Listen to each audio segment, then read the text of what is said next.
నమస్తే. నేను మీ Gopi. Welcome back to మనం టీవీ. ప్రస్తుతం మనతో పాటు ఉన్నారు మా పొలిటికల్ ఎడిటర్ కార్తీక్ గారు. ఆయనతో మాట్లాడదాం. కార్తీక్ గారు నమస్తే అండి. నమస్తే గోపి. గత 2 రోజుల క్రితం తిరుపతిలో ఒక సంఘటన జరిగింది. ఆ సంఘటన తెలుగు ప్రజలందరి గుండెల్లో కుదిపివేసింది. వైకుంఠం ద్వారా సర్వదర్శనం టికెట్ల కొరకు చాలామంది భక్తులు ఒకేసారి గుమిగూడిపోయి తొక్కిసలాటలో ఒక 6గురు చనిపోవడం జరిగింది. అక్కడ పోలీసుల నిర్లక్ష్యం వల్లే జరిగిందని కొంతమంది అంటుంటే, మరికొంతమంది అంతకు ముందు రోజు నైటు ఆ జనాల్లో కలిసిపోయి వైసీపీ నాయకులు కలిసిపోయి గుమిగూడిపోయి ఒకళ్ళ మీద ఒకళ్ళు తొక్కిసలాటలు చేసింది వైసీపీ నాయకులే అన్నట్టుగా పెద్ద ఎత్తున వార్తలొస్తున్నాయి. సో, ఈ వార్తల్లో క్లారిటీ ఇవ్వండి కొంచెం. ఆంధ్రప్రదేశ్‌లో రాజకీయాలు చాలా విభిన్నంగా ఉంటాయి గోపి. హ్మ్. మిగతా చోట్ల ఉన్నట్టు ఉండవు. శ్రీశ్రీ ఎప్పుడో చెప్తా ఉంటాడు. హ్మ్. కవితకేది కాదు అనర్హం అని. అంటే ప్రతి వస్తువుని తీసుకొని కవిత చెప్పడం ఆయన పరిపాటి. ఆంధ్రప్రదేశ్‌లో కూడా ప్రతి చిన్న విషయాన్ని రాజకీయాల్లోకి లాగేస్తుంటారు. అది చావైనా, పెళ్ళైనా, ఇంకేదైనా సరే. ఇప్పుడు ఆంధ్రప్రదేశ్‌లో తిరుపతిలో జరిగిన తొక్కిసలాట వెనకాల కూడా రాజకీయ కుట్రలు ఉన్నాయా అని ఒక అనుమానం కలుగుతా ఉంది. ఎందుకు అంటే మనం నిన్నటిదాకా భావించిందేంది?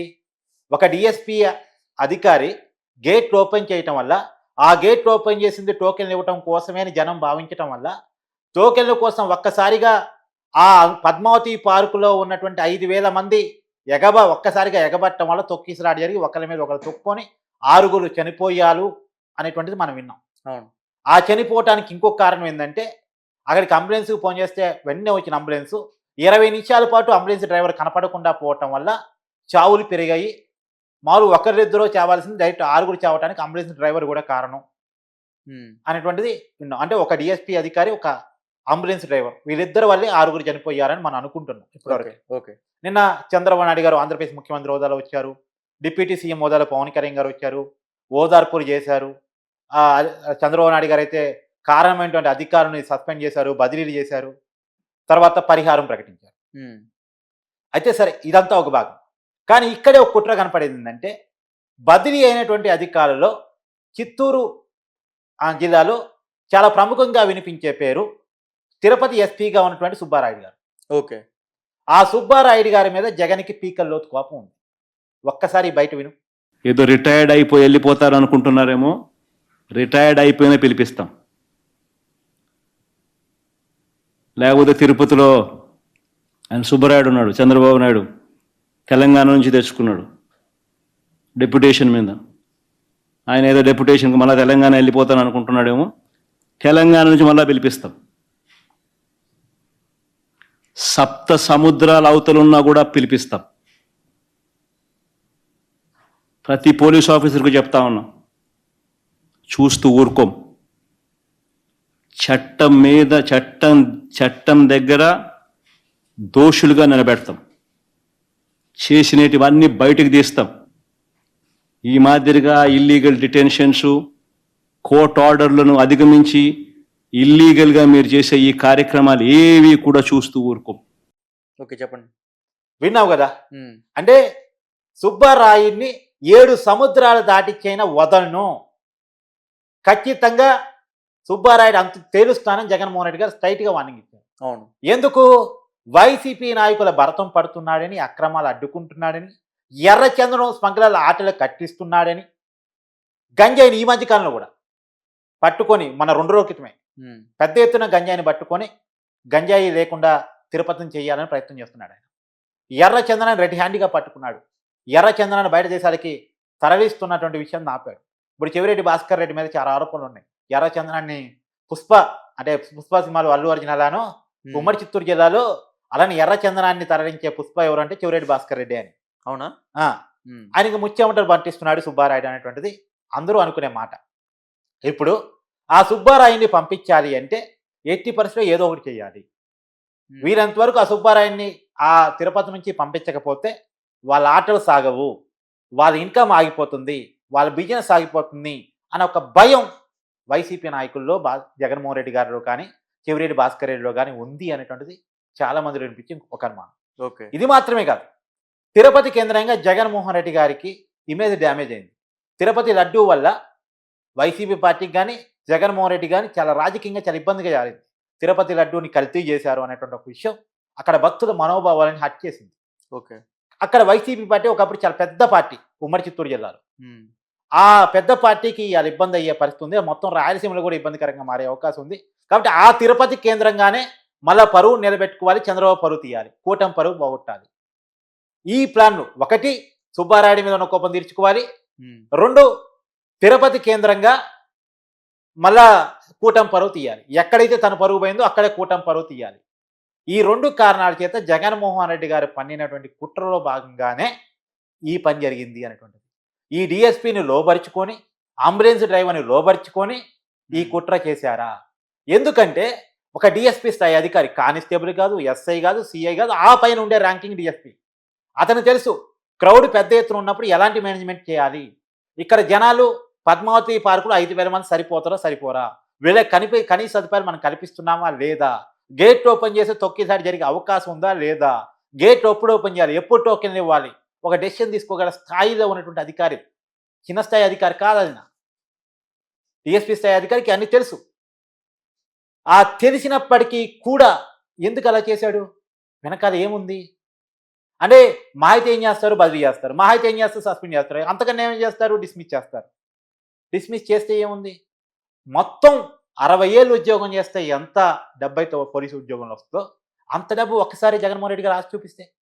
ఉమ్, పుష్ప సినిమాలో చూసావు నువ్వు, చూసాము. పోలీసులకి ఉద్యోగం మీ జీవితం అంతా ఎంత సార్లు వస్తుంది, ఒక్కసారి ఇస్తున్నా ఉద్యోగం వదిలేసి వెళ్ళిపోండి అని పోలీస్ స్టేషన్ కొనేస్తాడు.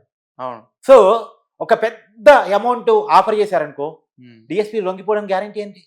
అంతే కదా. తర్వాత ఒక పెద్ద అమౌంట్ ఆఫర్ చేశారనుకో, అంబులెన్స్ డ్రైవర్ లొంగిపోవడం గ్యారంటీ ఏంటి? అంబులెన్స్ డ్రైవర్కి ఎంత వస్తుంది జీతం?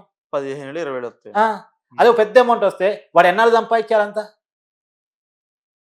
గట్టిగా ఒక ₹1 కోటి చేతిలో పెట్టారనుకో, ఇంట్రెస్ట్ వస్తుంది కదా. అవును, 70 లాగా ఇంట్రెస్ట్ వస్తుంది. బ్యాంక్ ఇంట్రెస్ట్ నువ్వు చెప్పింది, ఇంకా అవును. బయట ఇంట్రెస్ట్ చాలా ఎక్కువ. ₹2 ఇంట్రెస్ట్ తీసుకున్నా ₹2,00,000 వస్తాయి కోటికి. ఉమ్, ఏముందాడా పెద్ద విషయం ఉంది? వాడికి వచ్చే 15,000 ఎక్కడ, నెలకు వచ్చే 2 లక్షలు ఎక్కడ ఇంట్రెస్ట్? మళ్ళీ ఆ ₹1 కోటి కరిగిపోకుండా వచ్చే ఇంట్రెస్ట్ నేను చెప్తున్నా. ఉమ్, సరే అంత కూడా అవసరం లేదు. ఓ 10 లక్షలు ఒకసారి బిగ్ అమౌంట్ ఇచ్చాడు అనుకో, లొంగిపోతాడు అతను. ఇప్పుడు అక్కడ ప్రాణాలు పోయే పరిస్థితి ఉన్నప్పుడు ఏమైనా అంబులెన్స్ డ్రైవర్ నిర్లక్ష్యం చేస్తారు జనరల్గా?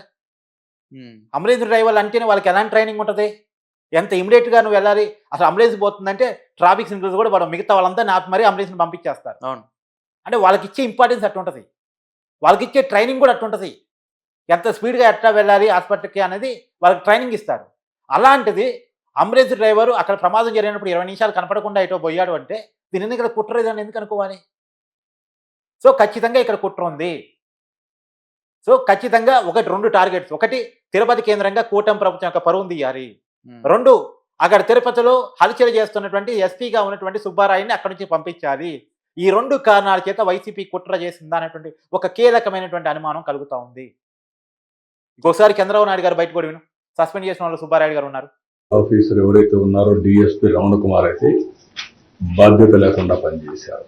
అదే మరిగా హరినాథ్ రెడ్డి డైరెక్టర్ గోశాల, ఒకరు పోలీస్, ఒకరు అడ్మినిస్ట్రేషన్ పెడితే ఇద్దరు అది జరగకుండా కాపాడవలసిన బాధ్యత వీళ్ళపైన ఉంది. జవాబుదారితనంతో ఉండాలి, పని చేయాలి. ఇద్దరు పని చేయలేదు, ఇద్దరిని సస్పెండ్ చేస్తున్నాం. ఓకే. విన్నావు కదా, బదిలీ చేసిన వాళ్ళు ఆయన పేరు ఉంది. ఉమ్, కాబట్టి ఖచ్చితంగా జగన్మోహన్ రెడ్డి ఒక 2 టార్గెట్ల ద్వారా అయితే అయింది. 2 కోట్లు ఖర్చు అయితే ఏమైతే 2 కాదు 4 కోట్లు ఖర్చు అవుతుంది. కానీ ఇక్కడ తను అనుకున్న జరిగిపోతుంది. కానీ ఇక్కడ అర్థం చేసుకోవాల్సిందంటే 6 ప్రాణాలు పోయినాయి కదా. అవును. మరి 6 ప్రాణాల సంగతి ఏంటి? మీ రాజకీయాల కోసం, మీ కుట్రల కోసం 6 ప్రాణాలు పోయినాయి కదా. ఇప్పుడు దీని మీద దర్యాప్తు జరగాలి. ఇప్పటికైతే ఇది అనుమానమే, మళ్ళీ చెప్తున్నా ఇది అనుమానమే. అనుమానానికి కారణం గతంలో జగన్మోహన్ రెడ్డి గారు చేసిన శపథాలు, మాటలు, వాళ్ళ రాజకీయాలు ఈ అనుమానానికి కారణం అవుతుంది. సొంత బాబాయినే గొడ్డల పొట్టకి బలి చేసిన వాళ్ళు సామాన్య జనాల పట్ల మానవత్వంతో ఉంటారని అనుకోవడానికి లేదు. ఉమ్, శవ రాజకీయాలకు అలవాటు పడ్డ వాళ్ళు మనుషుల పట్ల మానవీయ కోణంతో ఉంటారని అనుకోవటానికి లేదు. ఖచ్చితంగా ఒక ఫ్యాక్షన్ నేపథ్యం ఉన్నటువంటి వాళ్ళు, హత్యలకి ఏమాత్రం వెనకాడినటువంటి వాళ్ళు, కత్తి పొట్టతో గొడ్డలి పొట్టతోటి రాజకీయాలు చేసేటువంటి వాళ్ళు ఇలాంటి చెయ్యరు అంటానికి ఏమీ లేదు. ఓకే. కాబట్టి ఒక కీలకమైనటువంటి అనుమానం కలుగుతూ ఉంది. ఖచ్చితంగా ఎర్ర చందనం స్మగ్లర్ల కళ్ళల్లో నిద్ర లేకుండా చేస్తున్నటువంటి, డ్రగ్స్ గంజాయికి చెక్కు పెడుతున్నటువంటి, తిరుపతిని ఆధ్యాత్మిక కేంద్రంగా చేస్తున్నటువంటి పోలీస్ అధికారిగా ఉన్నటువంటి సుబ్బారాయుని అక్కడ నుంచి లేకుండా చేయాలనేటువంటి ఒక ప్రయత్నం జరిగిందా అనేటువంటిది చాలా బలంగా కలుగుతున్నటువంటి విషయం. అది కానీ సరే అది జరిగిందా లేదా పక్కన పెడితే పోయింది 6 ప్రాణాలు. ప్రభుత్వం మాత్రం బాధ్యత వహిస్తా అని చెప్పింది. చంద్రబాబు నాయుడు గారు పరిహారం ప్రకటించిన తర్వాత మళ్ళా పవన్ కళ్యాణ్ గారు పర్యటించి తను క్లియర్‌గా క్షమాపణ చెప్పాడు. పేరున క్షమాపణ చెప్పి తప్పును ఒప్పుకుంటున్నాం, బాధ్యత వహిస్తున్నాం. రాబోయే కాలంలో ఇది రిపీట్ కాకుండా చూసుకుంటామని ప్రభుత్వం చెప్పింది. ఓకే. ప్రభుత్వం వైపు నుంచి ప్రభుత్వం బాధ్యత తీసుకుంది. కానీ నాకు ఒక అనుమానం కూడా ప్రకటించినటువంటి పరిహారం సరిపోదు అనేటువంటి నా ఉద్దేశం. 25 లక్షలు కాదు. ఆ పరిహారం మరింత పెంచాలని నేను ప్రభుత్వాన్ని కూడా డిమాండ్ చేస్తూ ఉన్నాను. ఎందుకంటే ఈ రోజుల్లో 25 లక్షలు అనేది పెరిగిన ఖర్చుల్లో మారిన పరిస్థితుల్లో చాలా తక్కువ. అంటే 25 లక్షలు కాదు 50 లక్షలు ఇస్తే మాత్రం పోయిన ప్రాణం వస్తుందంటే రాదు.